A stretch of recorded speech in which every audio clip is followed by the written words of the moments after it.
Hello and welcome to North 100, a Canadian Highlander podcast. My name is Serge. Joining me today, I've got a Nelly. Hey, I'm here. We've got a Wheeler. I've got one drink. And shout out to James on Tech.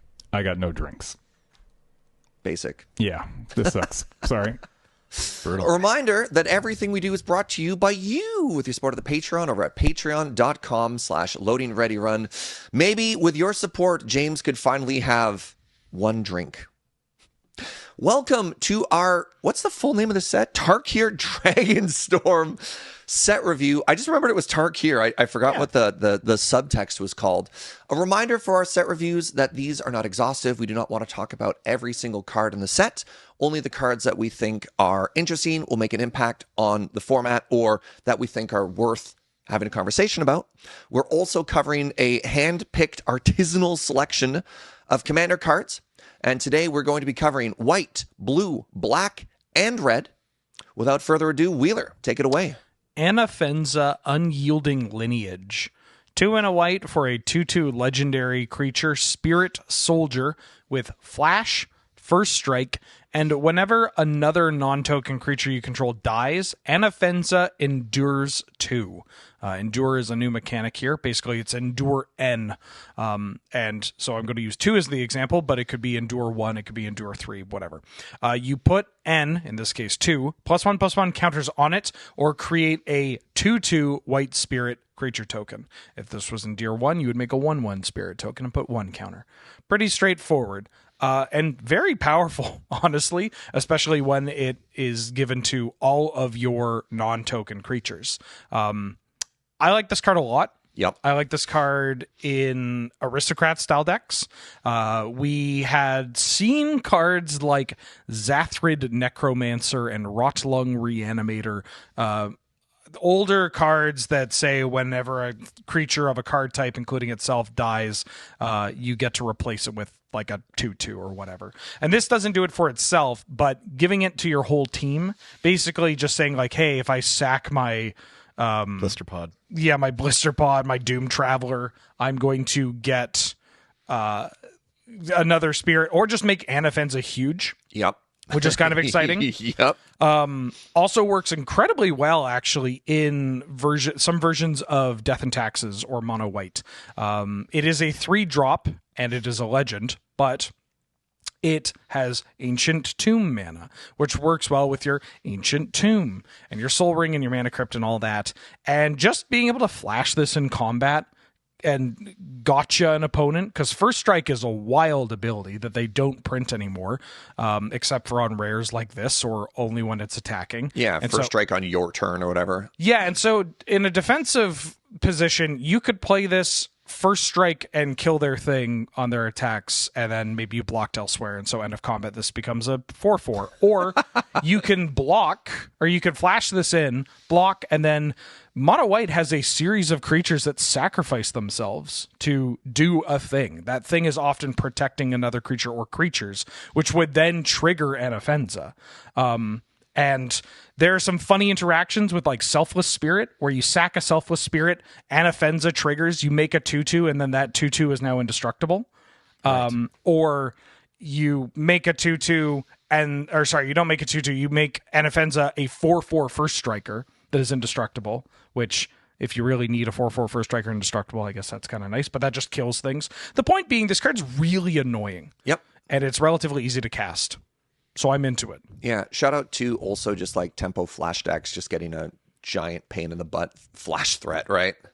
Yeah. Maybe the one archetype you didn't touch in your very otherwise thorough review of Anafenza there. I see Angel has paid you off. Yeah, like the fact that you can now hold up 3 mana in white. It could be or anything, white X. right? There are so many cards that it can be now. You're like, am I playing around Idiot Bird or a threat that's going to kill me, Yeah, right? Aven Mind Sensor, Aven Interrupter, this thing, or, I mean, there's another card down in the list that it could be too. It's, real annoying. Nelly.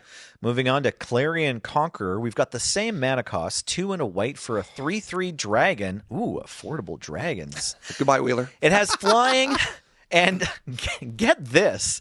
It says activated abilities of artifacts, comma, creatures, comma, and planeswalkers can't be activated. That's right, kids. Happy 2025. For one more mana, you get a collector oof. One more mana, you get a collector oof that also turns off creatures and planeswalkers. Or if you want, you could think of it as one less mana, even one less white pip for, what's her name? The angel? Right. The angel that turns off creatures. That turns off all activated abilities. Linvala. One less mana for a Linvala. Still has 3 toughness. That can't be Caracas. Yeah. Can't be targeted by Caracas. And even turns off planeswalkers, if in case that matters. I'm pretty sure there's one of those on the points list, actually. This card is unbelievable. It's so good. Yeah, this card's wild. It's going to attack for 3. It has flying. They're not going to block it. It doesn't even have to kill their planeswalkers. Like, get used to saving a kill spell for this guy. Croc. Sick unhinged reference. Thanks. Dude. I guess it is worth mentioning that D&T players, if you've never piloted Death and Taxes before, you'll be like, but this shuts off your Mother of Runes and all of your equipment. D&T is a deck that has historically played some non-bows because it just kills your opponent. Yeah. And in the matchups where this wins, you don't care if your Mother of Runes just attacks as a 1/1, right? Like, yeah, Archon of Emeria means you can't Stoneforge and play the equipment in the same turn, but it doesn't matter because it's Archon of Emeria. Yeah, you can't remove your Jitte counters to gain life or make the clock go faster by pumping your creature. But also, their entire Paradox Engine deck is just turned off. Yeah, they can't do anything very at all. Cool. I'm an idiot. I kept a hand with Seed of the Synod as my land. Might as well concede. Oh yeah, people have never experienced the joy that is Null Rod and Artifact lands before, right? I don't even play eggs anymore. I stopped playing that deck. You could stop printing these cards, right? Please. Although, Wheeler, please. This isn't about you. There's future generations of egg players tilting out. The last time I said that about Highlander, it involved Battle of Wits and Time Vault. So tread carefully. May I make one minor personal grievance about this card? Is anyone else sad that it's a dragon? No, when I read like the name, I kind of expected it to be like a vampire because it has Conqueror, which is like very like, I don't know. I just wish it was a different creature type. That'd make it slightly better when I killed Wheeler. Sorry, with it. you want this to be better? Yeah, like, also just not. What if it was like a human like you or want a vampire, right? Like you want to be a bird soldier or something? Yeah, like a creature type that mattered. You know what I mean? We can move on. We can move on. One last After this comment, is Serge allowed to talk about the next card? Sorry. One last thing. Because we've mostly been focusing on artifacts and creatures. Yep. Nice comet, idiot. Sure. Nice Minsk and boot, jerk. Love it. Yeah.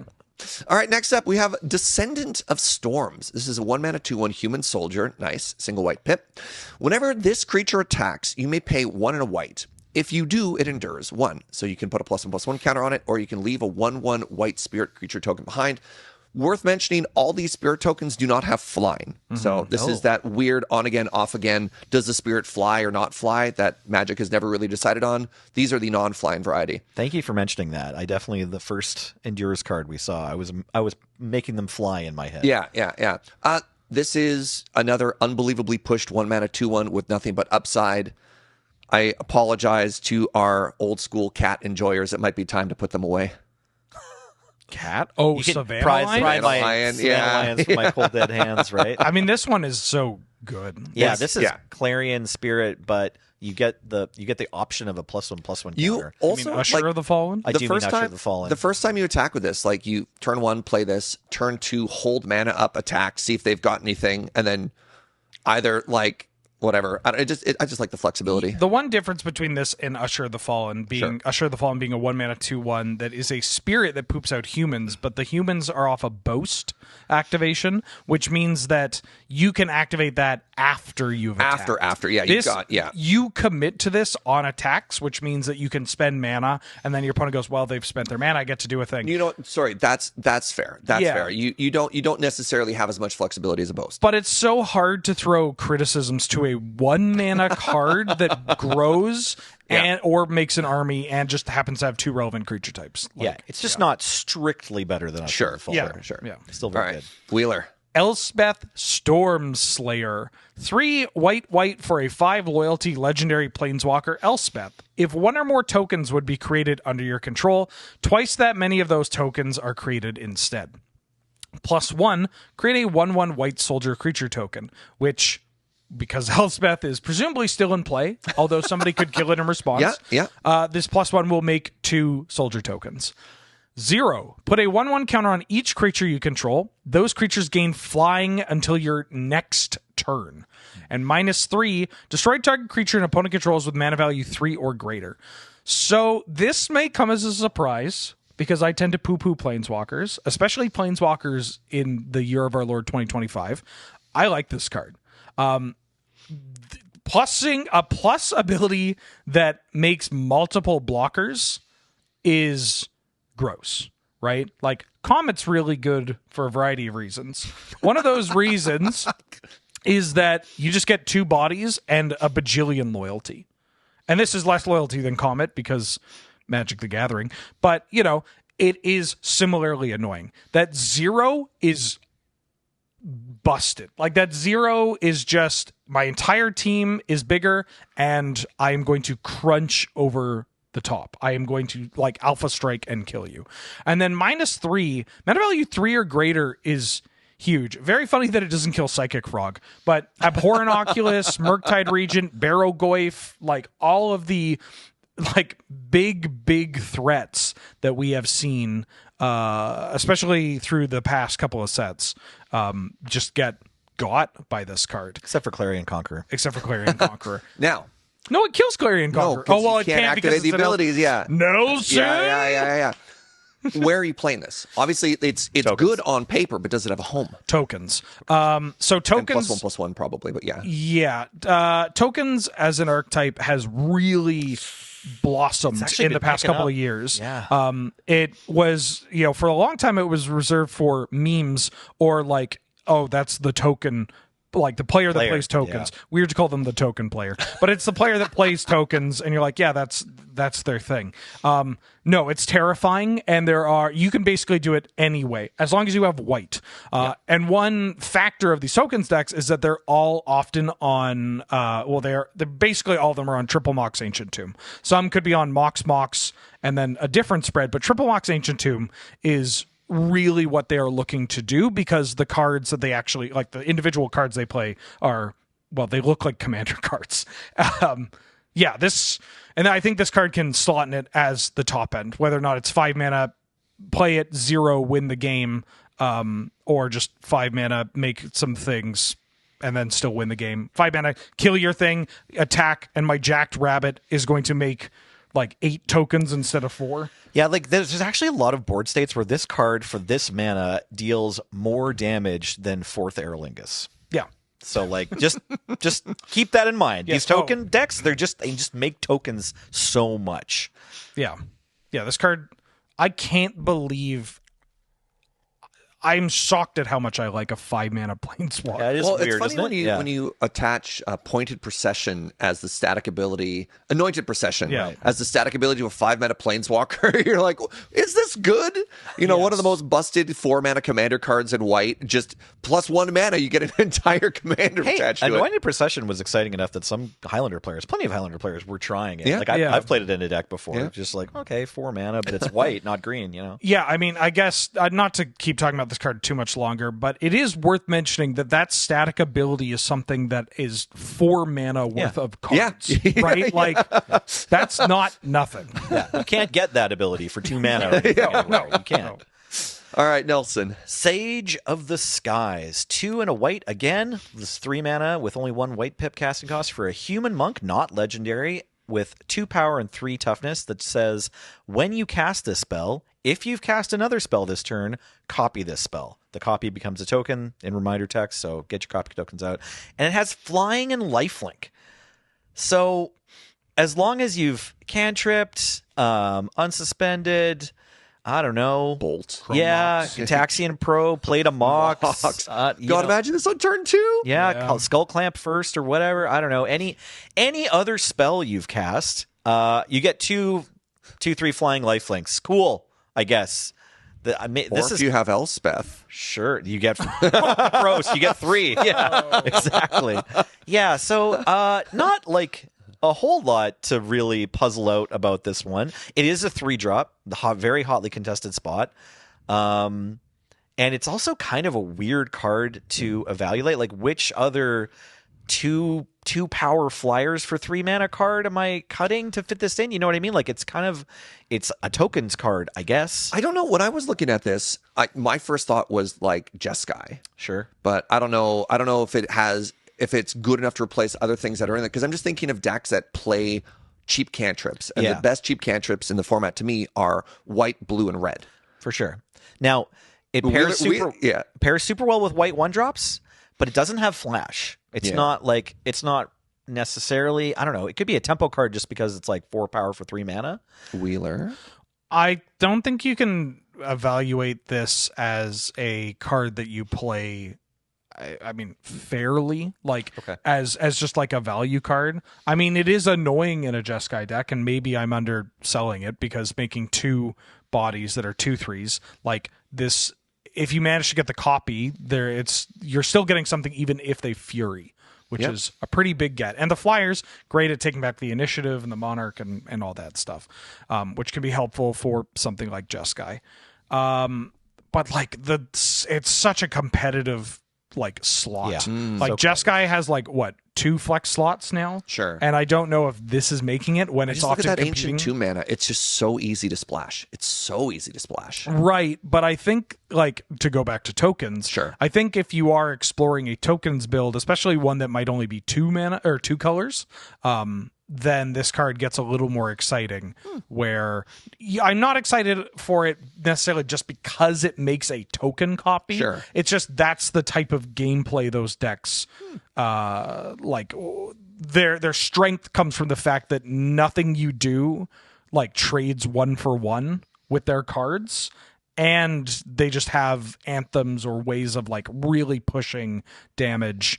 And they have cheap cards. They just like double spelling with this card is super easy. They are a Mox deck already, so like we hit that prerequisite. This card would have like been one of the best things to do in like 2020 Highlander or 2019 Highlander, but now in 2025 Highlander, it's like, damn, I wish this card was good enough to be playing. And maybe it is, but my read is like, I'm a little... You're not sure, yeah. I don't know, dude. We got a Johnny Nicodle pariah. Yeah, exactly. Yeah. No, this card seems like it's so wildly powerful, and yet we're not sure where to put it. Now, I will say, Bright Glass Gearhulk has been fairly popular, and Ocelot Pride is almost always in those decks. So, and this gains life and makes a copy. Right. So, like, it does play well enough with Ocelot Pride that, like, possibly we could start seeing... mainstream adaptation. It is also a card that just gets better on like turn 6. Like there are a lot of cards that we evaluate as, especially in more controlling or mid-range decks, where like we think about the A+B like very early on to like this is a turn 1 or turn 2 card. But right? You're just like imagine on turn 5 or 6 against like a blue-white X pilot, and they've exhausted some of your resources, and then they're like sleight of hand cast this. Yeah, this is a cast trigger. Annoying. It's important to point out that most cards that aren't like 10 mana Eldrazi's don't have cast triggers. Most of them have ETB triggers. Yes. So, yeah, a lot of flexibility. We'll see. I could honestly, I'm 50-50 on this card. I could be like, we'll never talk about it again. Oh, wow. I could see you're 60-40. Yeah, I'm more on team, like, if I don't try this, I would not be surprised to see like a fair amount of play. Okay. It's just so much body for mana cost. Sure. All right, next up, we have the Sun Pearl Kirin. This is a 2-mana 2/1 Kirin for 1 and a white. Am I pronouncing that right? Kirin? Yeah. It has flash. It has flying, and when this creature enters, return up to 1 other target non-land permanent you control to its owner's hand. If it was a token, draw a card.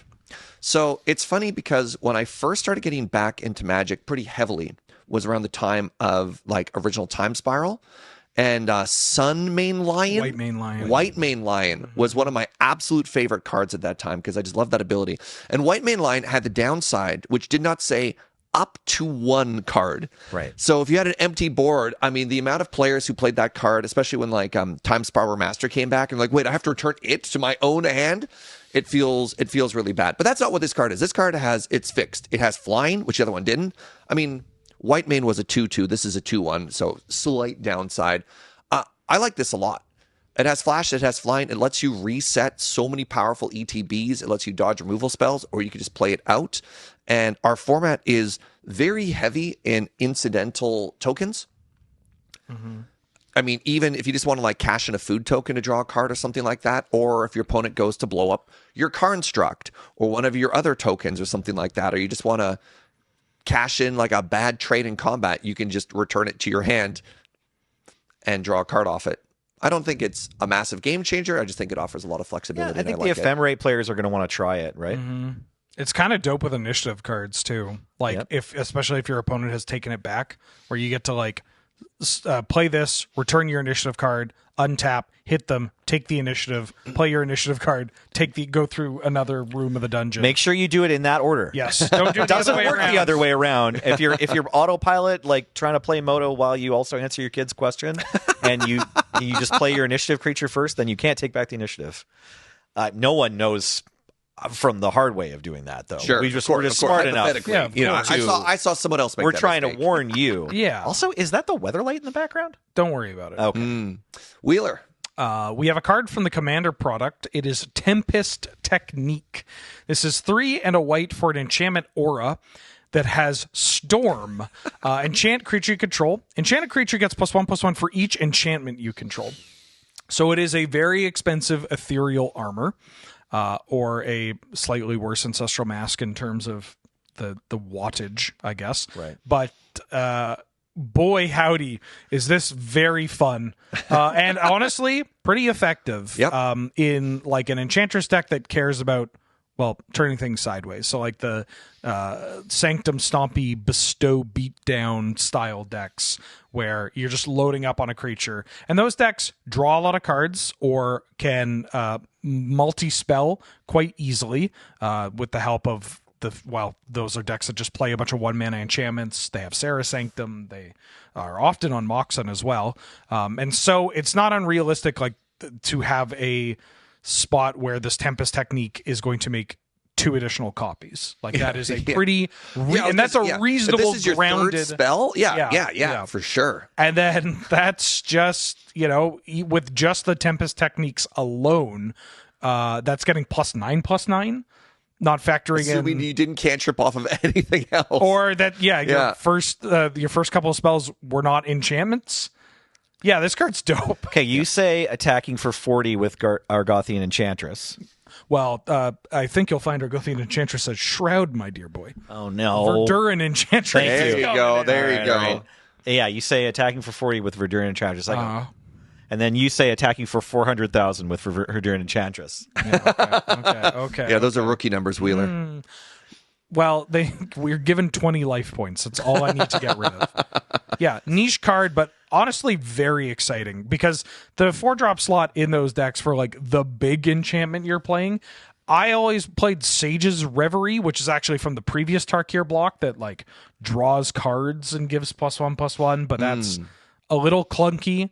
This one hits though. Should end the game. I really like that it only costs white mana for the Sanctum. Relevantly, you can play your other stuff, and then if you can keep your Sanctum untapped until you run out of other spells, it'll always do it, right? I'm trying to remember the name of my 4-drop in that deck. What's the 2 white Pegasus that? Oh, Archon of Sun's Grace. Yeah. I just mean for the auras. Oh, I like playing one thick aura in those decks. And this is going to become my thick aura. Nice. This is like Granddaddy Knight's Valor, It's it's an expensive enchantment, but it really is worth it. Oh, yeah. Moving on to Voice of Victory. 1 and a white for a 1/3 human bard with Mobilize 2, and that's our first Mobilize card. What this ability means is whenever this creature attacks, create 2. So it's the Mobilize number there. It can be Mobilize N, so it could be a different number of, but this time it's 2. Tapped and attacking 1/1 red warrior creature tokens. Sacrifice them at the beginning of your next end step. So it always makes 1/1 red warriors that are tapped and attacking, and it always sacrifices them at the end step, but it might make a different number. And then it also says your opponents can't cast spells during your turn. Woo! So we got a new sort of Grand Abolisher-esque, Grand Arbiter. Grand Abolisher. Grant Arbiter. Yeah, Grant Okay. Arbiter is the one that you can't search your library. Okay, great. Yeah. Anyways, one of the. Sorry, no. New hate bear. I just gave Wheeler psychic just damage with my Brandable shirt. Yeah, keep moving. Yeah. All right. Anyways, new hate bear just dropped. Accepted attacks for 3. Pumped more by anthems. So like specifically for token strategies or aristocrat strategies, this one is a lot better than a 3/3 for 2. For DNT, it's got a 3rd toughness. I don't know if we have an ability on a creature that has more than 2 toughness yet. So that's maybe an exciting bump up. And yeah, I don't know. Just attacks for more damage for the same mana as well. Seems like a not strict, but potential upgrade. It's pretty good. Pretty good. I do want to give a shout out to the random Ox. There's like a 3-mana 0/4 Ox that has mobilized 3, and I was like, Oh, ooh. yeah, that card's pretty cool. I was like, it didn't feel worth like having a whole slot for it, but like some of the mobilized cards in white are kind of neat and fulfill a similar spot, but aren't necessarily worth talking about themselves. Wait till we get to one of the black mobilized cards. Many bodies. Okay, Serge, you're going to talk about blue. So this is very interesting. For the first time in the history of our set review, which goes back, I don't even know how many years right now, possibly 10 years. 10-ish, for sure. 7 or 8. Or Yeah, 9. because 2018 we filmed Road Quest and the set it was old then. So, anyways, for the first time in the history of the set review, we don't have a single card to talk about in a color wedge, which is wild. And we spent some time looking, and we're like, I guess we could kind of talk about like the legendary creature. You're like, no, or there's the new compulsive research, like 3-mana draw a pitch something. We're like, those aren't really playable in 2025. And so ultimately we decided we're not going to talk about any blue cards. And if you think we're wrong, let us know down below. But we think they're not interesting. Well, they're also they're not powerful. Yeah, they're kind of Sure. weird. Some of them are interesting. That's fair. Yeah. But That's they're fair. like, there's a cantrip that has a mechanic that we haven't talked about yet that is like, ooh, I could technically draw 2 cards off this, but no. Like, yeah, it's like a birthday escape. We think in another year, anyone who's tried the mono blue cards from Tarkir will have forgotten about them and replaced them. Yeah. Sorry. Engagement bait. Let us know what you think, and then we'll move on to Wheeler with black. Sure, okay. Afterlaugh from the Loam is another commander card that costs 5 black. Hold. It has Delve. It's Regular a sorcery. Delve. Yeah, it's just got actual factual Delve. For each player, choose up to 1 target creature card in that player's graveyard. Put those cards onto the battlefield under your control. They're zombies in addition to their other types. So this card, I think, is kind of busted. 3 mana reanimation. Just the floor of Delve 5, which is not that difficult in a Reanimator deck that is just filling its graveyard with crap and big idiots. To just pay 3 mana, sorcery, get back my Archon of Cruelty. And if your opponent just happens to have cards, great. I'll take one of those too. Why not?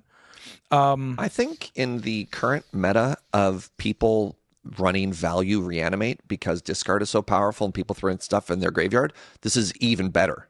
Because, like you said, the hypothetical of what are the chances your opponent has a creature in their graveyard? You're like, have you seen the red-black year-end winning deck list? I think everybody's pitching to their graveyard in 2025, right? Graveyard strategies are pretty busted. Thankfully, the graveyard hate has also gotten a lot better. Sure. But it speaks volumes that there are decks running fair reanimate for points. Yeah. Right? Reanimate is pointed. This card isn't reanimate. But it's very good.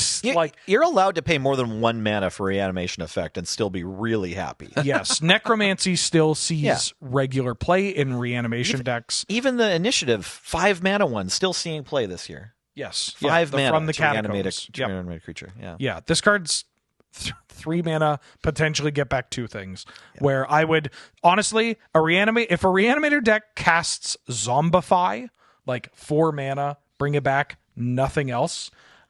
That's still Zombify on an Atrax. Yeah, you still might be facing down this Archon of Cruelty that you're going to lose to. And just what do reanimator decks need more of that they never print? Cheap reanimation cards. And now we've gotten Metamorphosis Fanatic and this card recently, which is just cool. Thanks. Glad of it. Yep. All right. Now Avenger of the Fallen. 2 and a black for a 2/4 human warrior with Death Touch, and mobilize X, where X is the number of creature cards in your graveyard. As a reminder, mobilize means make attacking red warriors equal to the mobilize number.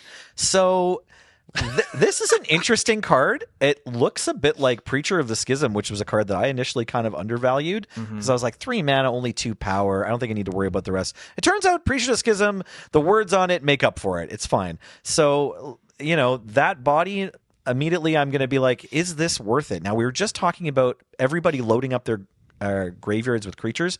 This one's not going to be affected by what your opponent does. It's just the creatures in your graveyard. So assuming you're playing plenty of like looting, card flow, self-mill, and just lots of creature cards in any of the strategies that can work next to, there's several.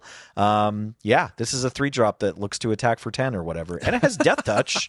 So it even could just offer a trade on your opponent's turn before you untap with it. blocking this is a nightmare, right? I don't know.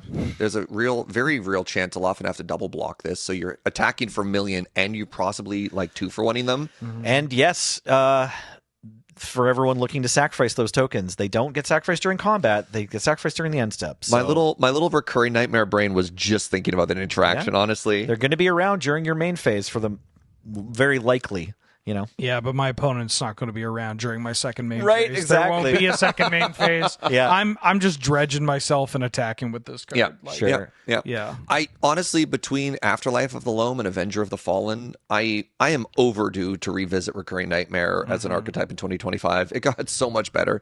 So much better. But next up, we have Desperate Measures. So this is a 1-mana instant for a single black pip. Target creature gets +1/-1 until end of turn. When it dies under your control this turn, draw 2 cards. And the way I like to think about this card is it's like a modal Dark Blast. I realize it's not Dark Blast because it's +1/-1. And on the other hand, it's Village Rites. So it's not that exciting, but the flexibility that it offers is because you can kill your opponent's bird if you just want to get rid of something. Or on your side, you can change combat math on a 2/2, so it trades with a 3/3 and then draw 2 cards off it, or kind of clamp your own creature. I don't know how much play this is going to see, but speculatively, maybe an Aristocrats deck would like a removal spell that also draws them cards to get things going.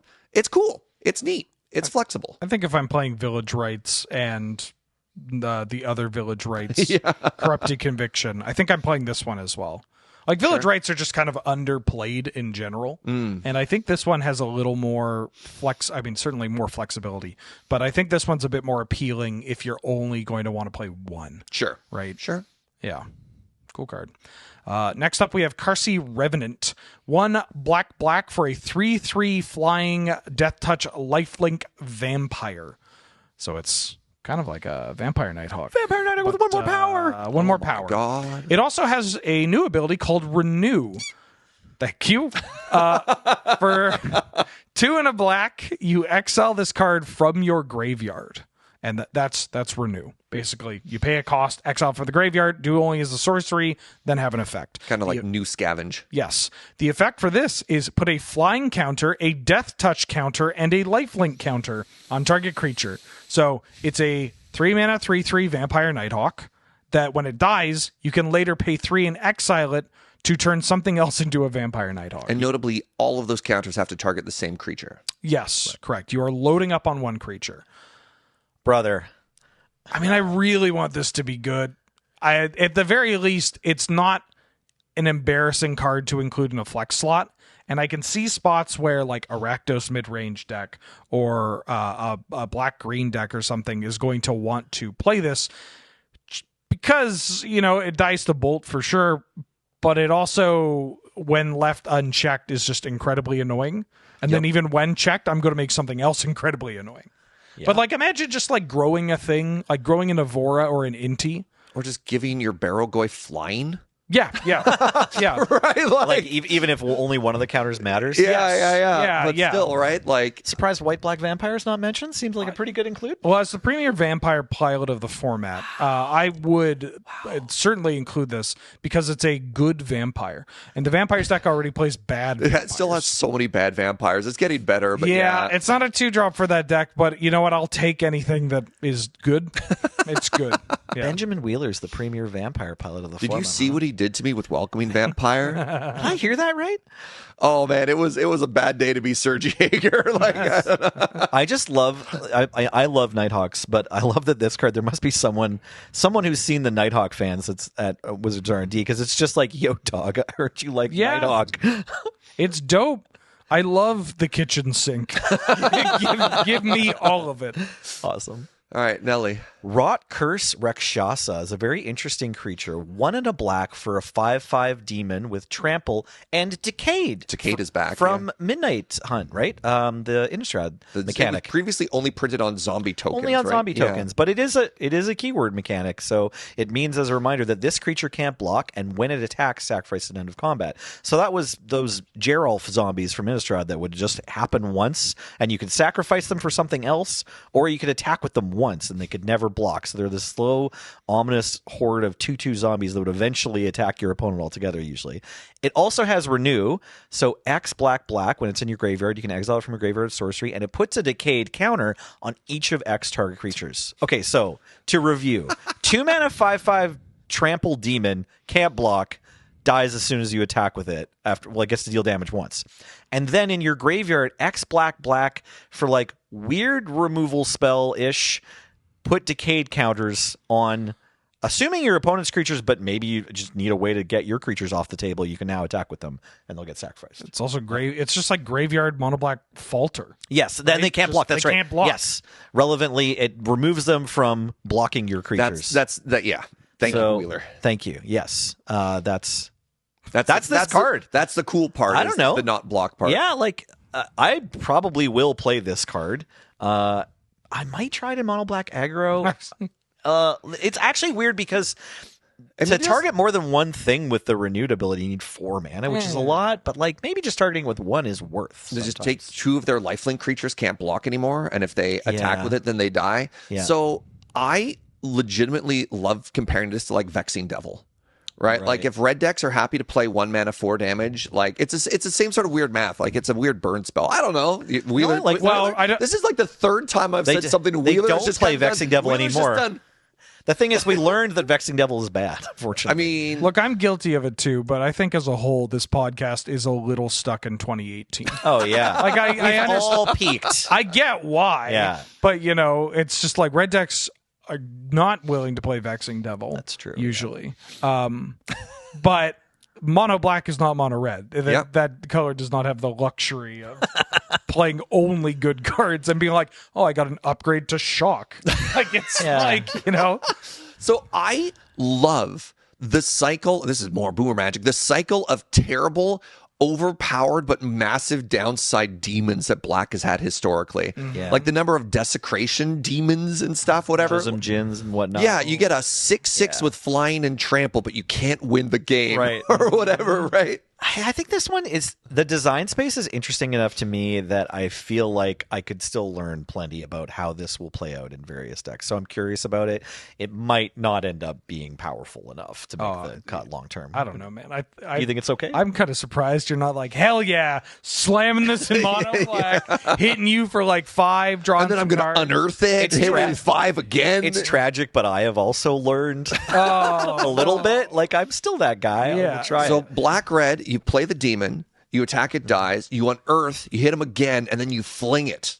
Oh, You can okay. fling. You can fling with the sacrifice That's 15, trigger on the stack. That's 15 damage for 4 mana, Nelly. Boom. And 2 cards? Damn. Then you just play your Vexing Devil, and then they can't even sacrifice their polluted Delta.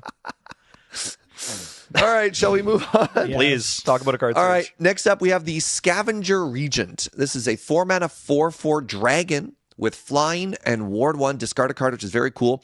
On the other side, we have an Omen. So an Omen is kind of like an adventure. We haven't talked about this mechanic yet. So for X black black sorcery Omen, Each non-dragon creature gets -X until end of turn. Then shuffle this card into its owner's library. So we have this interesting flexibility of a modal card. Obviously, previously, adventurers would go into the exile zone, so you'd always get to double spell. In this case, you can... I'm trying to think of a deluge.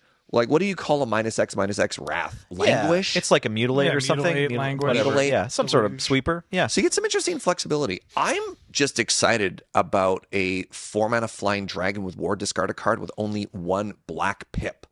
Like, that's pretty cool just as a threat. It works in black X decks as, I mean, ward is really strong.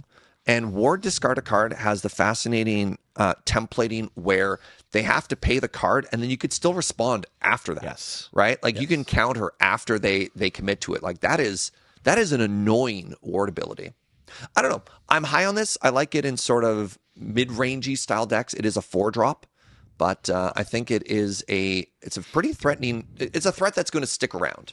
It is kind of cool that you can Eladamri's Call for a board wipe. Ooh, it's an that expensive board wipe that may hit your own stuff, but like that's not nothing. There's not really an adventure card that sees play that is going to... The giant is like 7 mana. The Realm Cloak Giant is just... That's so much mana. I mean, admittedly, if you're going to kill everything, you might have to spend that much, depending on what your opponent's got, how big their blue token is or whatever, but still, another flexible option in this. I mean, we did just talk about how good tokens is right now. Yeah. So having something like this, even if it is just 3 mana or 4 mana to get rid of the little ones, then sounds reasonable. Kills all those stupid cat tokens from a Johnny, you know? Yeah. But not a Johnny, and then a Johnny flips, and unless we go for 2. But it kills Ocelot Pride. Yeah. I'll take it. Yeah. You know? Take it. Important. All right, Wheeler. Sidisi, Regent of the Mire, 1 and a black for a 1/3 legendary zombie snake warlock. That's a lot.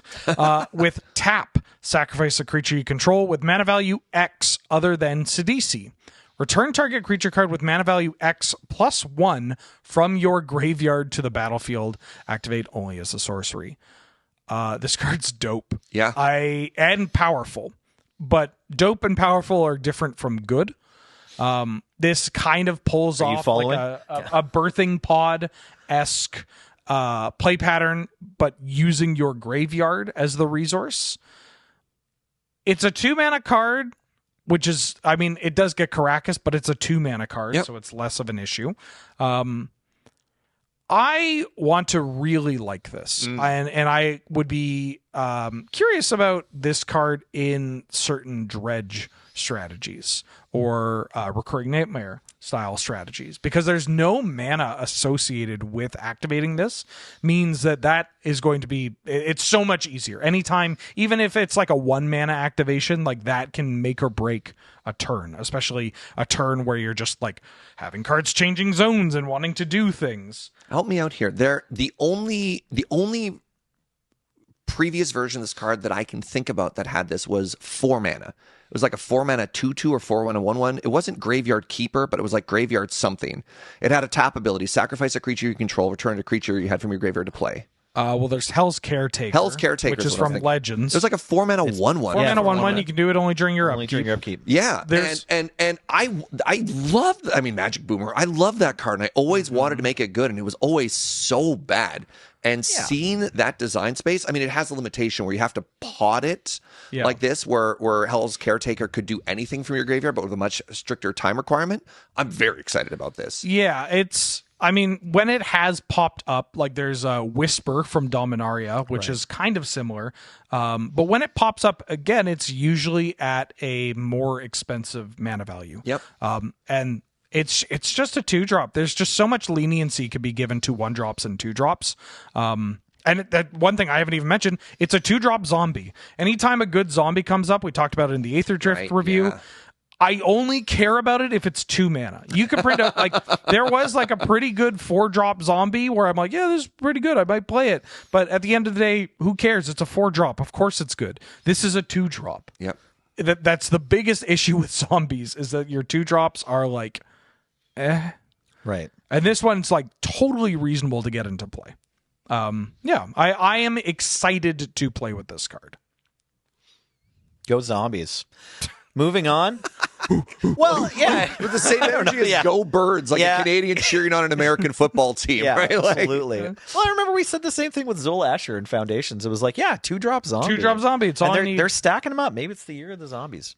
Sinkhole Surveyor. Another 2-drop, but Birds. not a zombie. It is a bird. Go Birds. Go yeah. Birds. 1 and a black for a 1/3 bird scout with flying. And whenever this creature attacks, you lose 1 life, and this creature endures. As a reminder, endures means put a +1/+1. Sorry, it endures 1, meaning put 1 +1/+1 counter on it, or create a 1/1 white spirit creature token that doesn't fly. Okay, so the immediate thing I think is look at what they had, like the Invincible meme. It's like, look at what they have to do to have a fraction of Ledger yeah, I was gonna Shredder's say power. that. Hey, look, Black Ledger Shredder. We're all sorry. sad. We all right? can't say Ledger Shredder this morning for some reason. Sorry. Red leather, yellow leather. Anyways, so it's not as good as Ledger Shredder for various reasons, even though it looks a lot like it. That doesn't mean we need to discount it entirely. This creature can create additional bodies that get sacrificed every turn, every time it attacks, if that's your favorite thing to do. It can also slowly get bigger, and it can make you lose 1 life, which there seem to be, I don't know, slowly creeping up a bunch of cards, especially from Ether Drift, that kind of care about if you lost life this turn. It's like 4% of your deck if you're playing Death Shadow. It's like 4% of your deck if you're playing Death Shadow, baby. Please watch that F&M. Leave me a nice comment. But yeah, I don't know. It's 2 mana. It's a grow threat in black, which we don't have a lot of, period. And it also makes additional bodies, so it has some value for the aristocrat strategies. The growth threat is interesting because black is one of the +1/+1 counter decks matters with the snake. Oh my god, I had its word. Winding Constrictor. With the Winding Constrictor, exactly. Sure. So like that is upside on exactly that interaction, but Yeah, from a green point of view, it's like this is a flying creature that puts +1/+1 counters on itself. Yeah, that part's cool. Is if you are a Black X counters deck, you get a flyer, which is something that deck doesn't have. I don't know, man. I look at this card and go, "This is such a dope card. Shame I will never get to play it." Sure, Like it's kind of where it is. it's hard to find a home for it. This is 80% of the way to being playable in Canadian Highlander here. Yeah. All right, let's move on to red. I'm going to start us off with the Channeled Dragon Fire. This is an interesting and flexible card. So 1 red mana for a sorcery, deal 2 damage to any target, and then brand new mechanic, Harmonize. So Harmonize for 5 red. How Harmonize works is you may cast this card from your graveyard for its Harmonize cost. You may tap a creature you control to reduce that cost by X, where X is its power. Then exile the spell. So this is a new version of like Convoke Flashback, where if you have a creature with 5 power, you can tap it and it reduces it. You can only pay the generic mana. You can't reduce the colored cost from this. So this is 2 damage twice Firebolt. with kind of a cool way around it. New Firebolt just dropped. Yeah. We're still playing Firebolt in 2025. That's the evaluation of it. Firebolt's a bit stronger, but this is like, I don't know, who cares if it's stronger? I'm playing both. Yeah. There are versions of red that don't play every shock, and I personally think they're wrong, but I get it. You're Barrogoyf pilled, and you can't stand it. There's a fascinating amount of math you can do of how much damage per mana you need your burn spells to do. And I mean, this is going back to the 2018 conversation.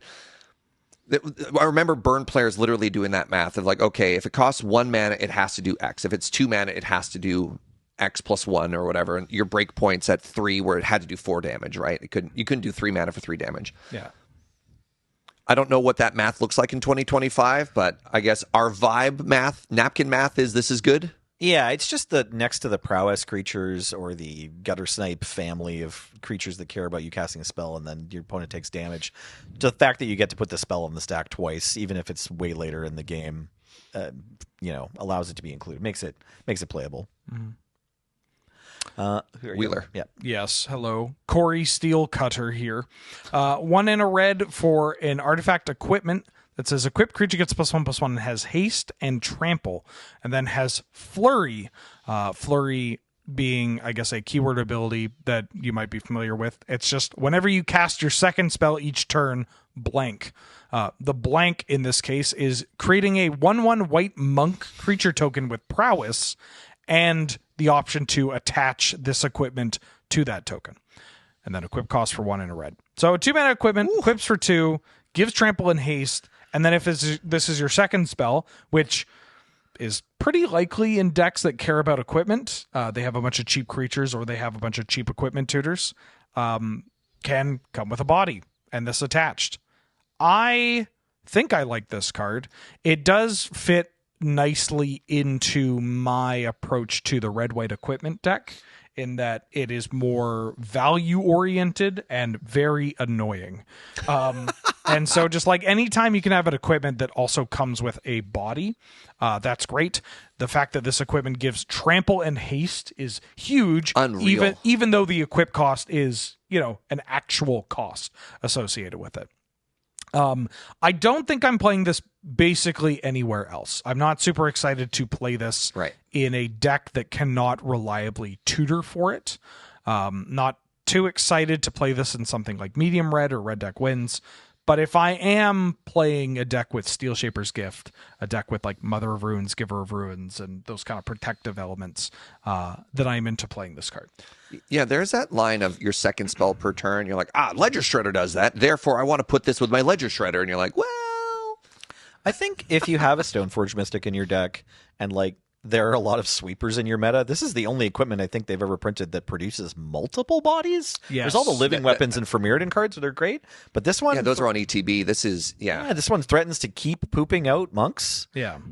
So Very it might be powerful. relevant for your Stoneforge Mystic deck. I don't know if it's going to make the cut for the regular kind of Stoneforge Mystic equipment package. I should put a little asterisk here because I could see this being played in a Young Pyromancer, Third Path Iconoclast style deck with a bunch of cantrips, specifically because it is an artifact, which is it pushes you towards Delirium, your Darcy's which is online. your Darcy, your Unholy Heat, that type of card. this one's very, very, very cool. Actually, now that you mention it, I might try it in like 29 land. Is it? Or Yeah, whatever. I think it's a lock for the equipment strategy.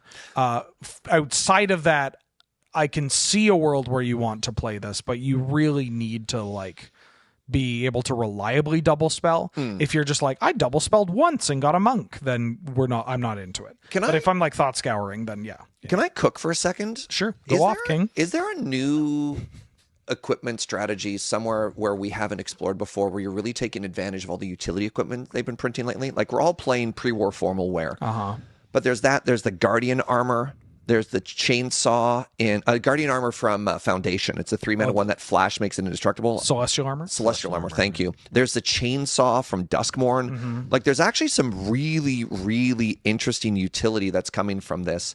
The issue is, of course, the amount of equipment tutors you have, because you have Stoneforge, you have Relic Seeker, you have the 1-mana sorcery you talked about before. Steel Shaper's Gift. Steel Shaper's Gift. So while you have this incredible toolkit that you can draw from now, is there enough utility in reliably getting it into your hand? Are you just like ephemerating your Stoneforge Mystic? Well, this is where this is where my personal build for equipment is like the direction that it goes, because your tutors go beyond that. You have the Kellen that has the adventure tutor. The Kellen adventure tutor is very cool. Fighter class. And if you are feeling nasty, open the armory, which can also find like an aura.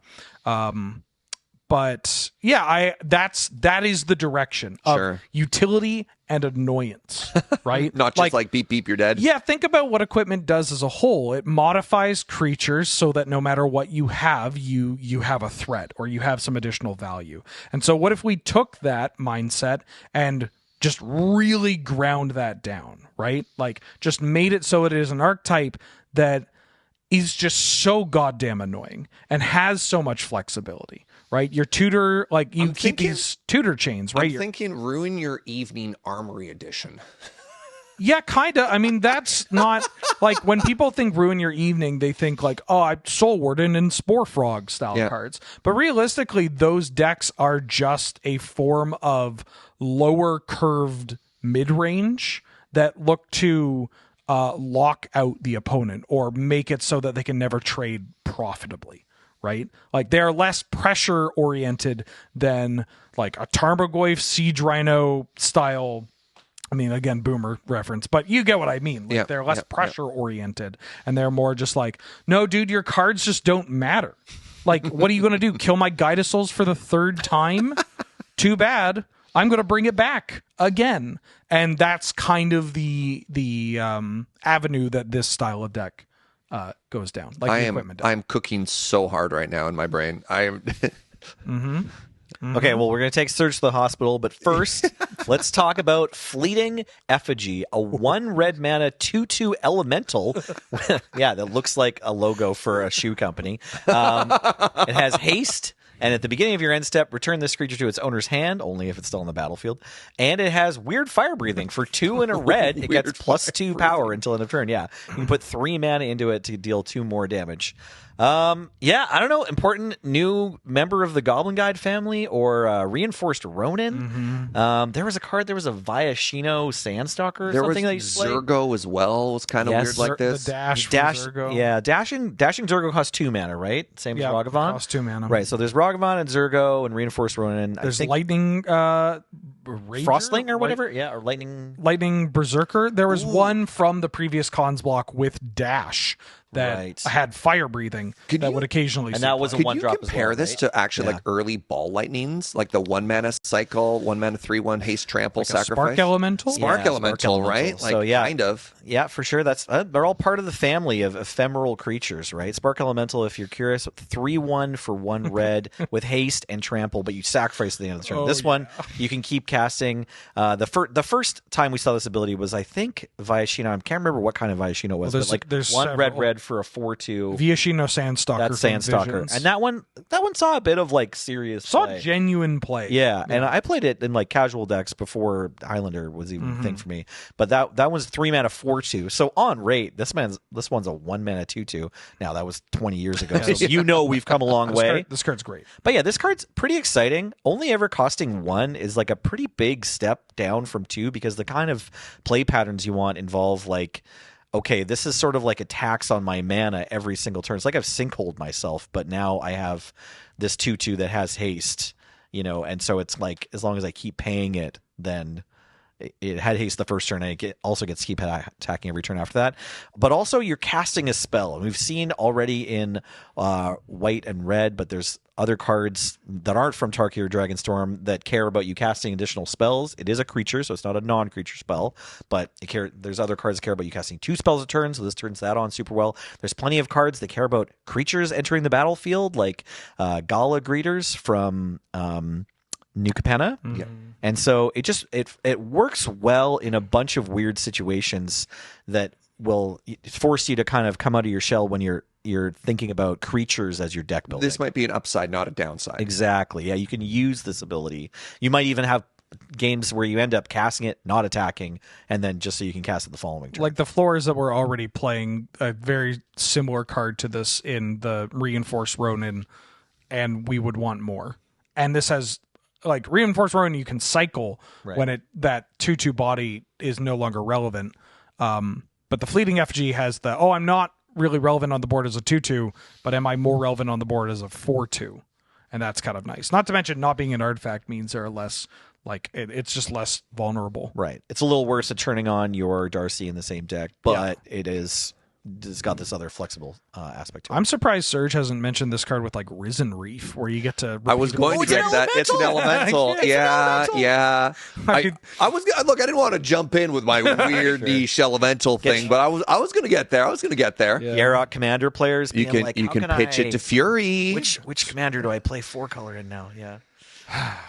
Anyways, watch out. This thing's going to attack you to death. Beep beep.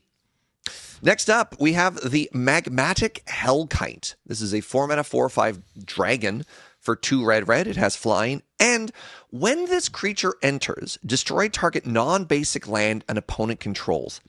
Its controller searches their library for basic land, puts it onto the battlefield tapped with a stun counter on it, and then shuffles. So this is really cool. And I mean, we've seen land destruction printed on red creatures before. Looking at you, Avalanche Riders. But this is probably the best body that they've attached it to. And the fact that they get to find a basic, which kind of sucks. It's not just like a wasteland effect, but the stun counter is really annoying. And we are a format that has a lot of really annoying utility lands. Like, I'd much rather turn my opponent's Urza's Saga into a basic land that's tapped, or their Caracas, or their Cradle, or their Academy. And it's a dragon, medium red. Yeah, there's kind of like a funny little Ponza strategy. Like, you've seen versions of Gruul monsters kind of dip into this with the Magus of the Moons and whatnot. And this card's actually really bad when paired with Blood Moons.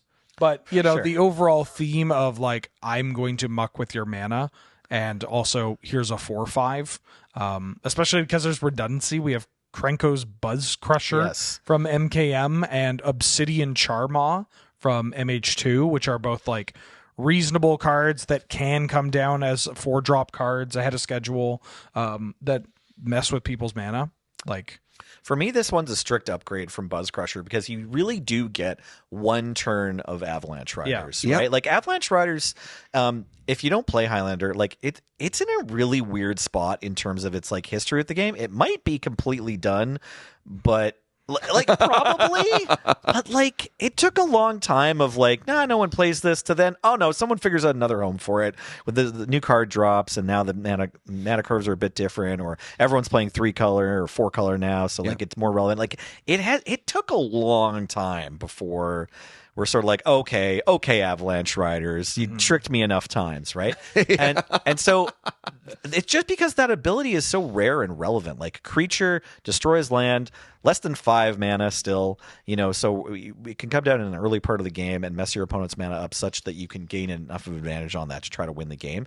And this one, it gives you only one turn of like they're on 1 less mana, but it leaves you a 4/5 flying dragon. 5 toughness is real nice. 5 toughness for only 4 mana. If I may give a shout out to one archetype I've actually had a fair amount of success with, is my Blood and Taxes, my red-white D&T list. Yeah, very cool deck. Loves this. Imagine this, turn 3 Avon Mind Sensor, turn 4 Magmatic Hellkite. Ooh. Yeah, that's cruel. Right? It's niche, but unless the Lannan Shuffle Masters or whatever. Lannan Arbiter. Thank you. That's the one I was trying to. That's the one I said before with the Abolisher in it. And we was like, Arbiter, what are you talking about? Backup Mind Sensor, and then boom, Hellkite, and then Ephemerate the Hellkite. No non-basic lands for you. Yeah, good. All right, Wheeler. Stadium Headliner. 1 red for a 1/1 Goblin Warrior with Mobilize 1. So whenever this attacks, you create a 1/1 red warrior token, tap and attacking. And you can pay 1 red and a generic mana to sacrifice this creature. It deals damage equal to the number of creatures you control to target creature. I think this card's pretty good. Yeah. Like, it is only a 1/1. And so while unblocked, it can attack for 2. It might be a little awkward attacking into certain things, but at the end of the day, you're paying 1 mana for a card that makes additional bodies, pushes damage, and has kind of a incredible ability. One of the things that we kind of hinted to that Red can struggle with are some of the bigger booty cards that have been printed in the past year. Cards like Psychic Frog, cards like Abhorrent Oculus, Barrowgoyf, especially Shieldred. And this being an activated ability that you can use at instant speed, which is a little awkward because you sack the creature. Yeah, it doesn't count And then itself. it's not counting Yeah. itself. Right. Yeah. But like, it is still something that you can play out, get some value from it, and then cash it in with another card, or sometimes even just cash it in by itself to get rid of some of these bigger booty threats. Also, it's a goblin. Like, I'm excited to try this out in goblins. It's a goblin. Pause there. It's a goblin. I'm excited to try it out and mention It's goblins. It's been a good like last 14 months or so of just being like, okay, so this goblin goes in goblins. Well, we talked about goblins and Aether Drift, and at the end of the day, there was only like one of the goblins, because I recently brewed 3 different goblin decks, and only one of the goblins, the Rabble Master new Rabble variant, Master, yeah. got in. But this one is it has more utility, which is goblins is a weird deck where people look at it, they're like, oh, so you just get to be an idiot and then I'm dead. And it's like, no, the goblins One of just the harder has decks to play on. so much utility across its cards, and it's trying to get the most juice out of that fruit. Well, I think unlike a lot of the other struggling typals that we talk about, like zombies, Goblins is an archetype that has depth. Yes. It's not starved for 1 and 2 drops. And so when a new one comes out, you're not like, oh, thank God, a playable 2-drop. You're like, okay, well, this is like number 82 in the 2-drop slot that I could go for depending how I want to build it. When I was brewing these goblins decks, I was like, all right, that's the creatures. We have 62 creatures. Okay, gotta make some cuts. Yeah. Nice. Okay, let's talk about Tursa Light Shatter. 2 and a red for a legendary orc wizard. It's a 3/3 with haste, and when it enters, discard up to 2 cards, then draw that many cards. And whenever Tursa attacks, if there are 7 or more cards in your graveyard, exile a card at random from your graveyard. You may play that card this turn. So pretty exciting. It is a 3-drop legendary, but it has haste and an ETB and haste on an attack trigger. So like, you know, if they just tapped their Karakas for mana, you could get at least 1 hit of possibly both abilities, like resolving and giving you value before it gets bounced. And even if it does get bounced, they need to like It has an ETB. they have to keep, they have and they have to like keep their Karakas untapped for your main phase. Like if you have enough mana, maybe they or they have to get you in begin combat, right? Sorry. You could replay it post-combat. There's a lot of good things going on here. Really, most of the legendaries in the set that we're looking at versus Karakas, like Karakas seems like it was a consideration at WotC or something. But yeah, this is an exciting new Faithless Looting on a creature. You discard first. You rummage twice, right? You rummage. Yeah. But still, card flow, fill your graveyard / draw more cards body that offers you spells back. You have to pay mana for the spells, but or you play a land, whatever. Yeah, exactly. Yeah. Exiles cards at random, so you might hit a land or get your wasteland, get your for sure. fetch land back. Yeah. So it says you may play. So from Aether Drift, one of the emerging archetypes that I think we've been really pushing on the show is the Discard Matters ones with the Mako, the Stingray, Captain Howler.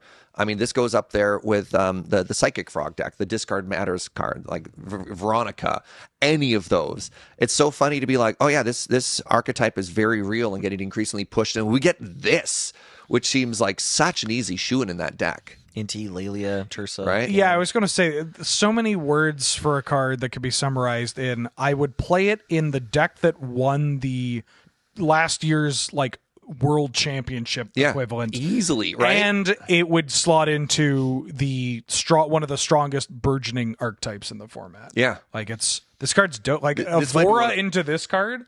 Whoop, this might be one of the best cards in the set. It's incredible. Well, you disagree? All right. Well, sorry, in a vacuum, sure, but like you can't judge cards in a vacuum, right? That's like. Fair. Where it shows up, it's just like, oh, you were doing this thing? Oh, what a coincidence. I was doing this thing. Valid. It does kind of bother me. It doesn't say threshold. It is a weird wording yeah. for sure. But that, so it goes. All right, let's talk about the last card today. It's a Wild Ride. This is a 1-mana sorcery. I mean, it's kind of sad to make this the last card we're talking about, but it's cool. So it's a 1-mana common sorcery. Target creature gets +3/+0 and gains haste until end of turn. It also has Harmonize 4 and a red. You know what, bud? Just for that, I'm going to berserk you on the next showdown. Yeah. I mean, don't get me wrong. This is an extremely powerful effect. Make any card that's already kind of cracked absolutely busted. Yes, please. Oh, I love Reckless Charge. We don't. Yeah, it's only our second Reckless Charge. This is a functional reprint-ish. Reckless Charge to flash it back costs 2 and a red, and this has Harmonize 4 and a red. So for the decks that want Reckless Charge, it's probably mostly worse than Reckless Charge. But yeah, sure. Theoretically, you could tap a 4-drop and pass the second Reckless Charge for 1 mana. I do feel like when I flashback Reckless Charge, I do have 5 mana. You know, like it doesn't matter. I'm here for like 1 mana. My questing druid gets a counter, now hits you for a bajillion. God, I just want to build like Gruul Blitz with this card. And it's so funny because the 2 like iconic flashback cheap cards from Odyssey block, well, not the 2 iconic, but 2 of the most iconic ones, Firebolt and Reckless Charge. Got Harmonize variants. Love it. So this set review alone, I want to build red-white equipment. Mm-hmm. I want to build a Recurring Nightmare deck. Mm-hmm. And I want to build the discard deck. Okay. Yeah. And I can only pick one. Right. not to timestamp this, but literally yesterday I did a deck building, Canada deck building stream where I built a mono white tokens kind of control deck based off of the deck that was quite good in standard and a bit in Pioneer and whatnot. Oh, like Caretaker's Talent. And now, Caretaker's Caretaker's Talent. Talent. And now Yeah. there's just like 5 new cards. Yeah, sick. And like tokens is, having played it recently, no matter the version, is cracked. Yep. And you just get more cards, and Yeah. you get the card redundancy for all the decks that care about redundancy. Like, damn. I don't want to play this new Nighthawk with Ozolith. Oh, Just like keep making everything into My a man. Nighthawk forever. Yeah. Love it. All right, well, that's going to do it for part 1 of our set review. As usual, if you think there's any cards that we missed that you want us to talk about, hit us in the comments down below. A reminder that everything we do is brought to you by you with your support of the Patreon at patreon.com/loadingreadyrun. I've been Serge, joined by Nelly, I was here. a Wheeler. I got like a quarter of my drink left. Oh, how peculiar. I have a third. Well, it depends on how you see it. That's fair. Shout out to James on Tech. I'm so thirsty. Thank you so much for watching, and we will see you with part 2 coming up later. Bye-bye.